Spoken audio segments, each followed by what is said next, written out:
প্রয়াত ডাক্তার বদরুদ্দোজা ছিলেন পেশাগত জীবনে খুবই উঁচুমানের চিকিৎসক। রাজনৈতিক অঙ্গনে তিনি বি চৌধুরী নামে পরিচিত ছিলেন। 1979-তে তৎকালীন প্রেসিডেন্ট জিয়াউর রহমান যখন বিএনপি গঠন করেন, তখন বি চৌধুরী ছিলেন দলটির প্রতিষ্ঠাতা মহাসচিব। 79-তে তিনি জিয়া সরকারের উপপ্রধানমন্ত্রী হিসেবে দায়িত্ব পালন করেন। মুন্সিগঞ্জ 1 আসন থেকে 5 বার নির্বাচিত সাংসদ বি চৌধুরী 2001-এর বিএনপি সরকারে প্রথমে পররাষ্ট্রমন্ত্রী হন। পরে ওই বছরের 14ই নভেম্বর বাংলাদেশের 15তম রাষ্ট্রপতি হন। তার আসন থেকে উপনির্বাচনে জয়ী হয়ে এমপি হন তার ছেলে মাহি চৌধুরী। কিন্তু ধীরে ধীরে বিভিন্ন বিষয় নিয়ে বি চৌধুরীর সাথে বিএনপির দূরত্ব বাড়তে থাকে। বি চৌধুরীর প্রতি বিএনপির নীতি নির্ধারক মহলের অভিযোগের কমতি ছিল না। বি চৌধুরী রাষ্ট্রপতি থাকাকালীন তার বিভিন্ন বক্তব্যে বাংলাদেশ জিন্দাবাদ লাইনটি বলতেন না, কিন্তু আদর্শগতভাবে বিএনপি লাইনটি ধারণ করে।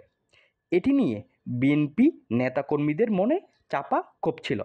এছাড়াও রাষ্ট্রপতি থাকাকালীন জিয়ার মৃত্যুবার্ষিকীতে জিয়ার সমাধিতে না যাওয়ার বিষয়টি নিয়ে বিএনপি নেতাকর্মীরা তার উপরে ক্ষিপ্ত হয়ে ওঠে। বি চৌধুরীর প্রতি করা অভিযোগগুলোর মধ্যে অন্যতম হচ্ছে ঢাকা বিশ্ববিদ্যালয়ের সাবেক অধ্যাপক আফতাব আহমেদকে পিএসসির চেয়ারম্যান করার ফাইলে স্বাক্ষর না করা, তৎকালীন প্রধানমন্ত্রী খালেদা জিয়া চিকিৎসার জন্য দেশের বাইরে গেলেও তার স্বাস্থ্যের কোনোরূপ খোঁজখবর না নেওয়া। এছাড়াও তৎকালীন বিরোধী দলীয় নেত্রী শেখ হাসিনা মুন্সিগঞ্জে গেলে তার জন্য মাহি বি চৌধুরীর তোরণ নির্মাণের বিষয়টি বিএনপি নীতি নির্ধারক মহল ভালোভাবে নেয়নি। তাই বিএনপির সংসদীয় দলের বৈঠকের সিদ্ধান্ত অনুযায়ী ক্ষমতা গ্রহণের 7 মাস 7 দিনের মাথায় পদ ছাড়তে হয় বি চৌধুরীকে। 2002 সালের 21শে জুন দৈনিক ইত্তেফাক পত্রিকায় মাহি বি চৌধুরীকে উদ্ধৃত করে লেখা হয়, আব্বা, তোমার পক্ষে কথা বলার কেউ নেই, তোমার পদত্যাগ করাই ভালো। বিএনপির তৎকালীন মহাসচিব আব্দুল মান্নান ভূঁইয়া সাংবাদিকদের বলেন, ভুলেরও একটা মাত্রা আছে, রাষ্ট্রপতি সে মাত্রা ছাড়িয়ে গেছেন।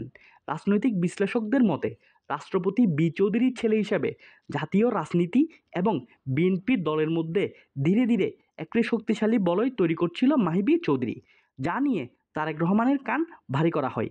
একসময় থিঙ্ক ট্যাঙ্কের পরামর্শে মাহি বি চৌধুরীর ডানা ছাঁটার কৌশলের অংশ হিসেবে রাষ্ট্রপতি বি চৌধুরীকে চাপ প্রয়োগে পদত্যাগ করানো হয়।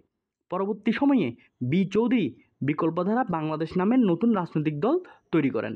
দলটির প্রতীক ছিল কুলা। বিকল্পধারা বাংলাদেশের এক কর্মসূচিতে বাবা ছেলেকে বিএনপি কর্মীদের হাতে লাঞ্ছিত পর্যন্ত হতে হয়েছিল। সাবেক রাষ্ট্রপতি জিয়াউর রহমানকে যখন চট্টগ্রাম সার্কিট হাউসে হত্যা করা হয়, তখন জিয়ার ঠিক পাশের কক্ষেই ছিলেন বি চৌধুরী।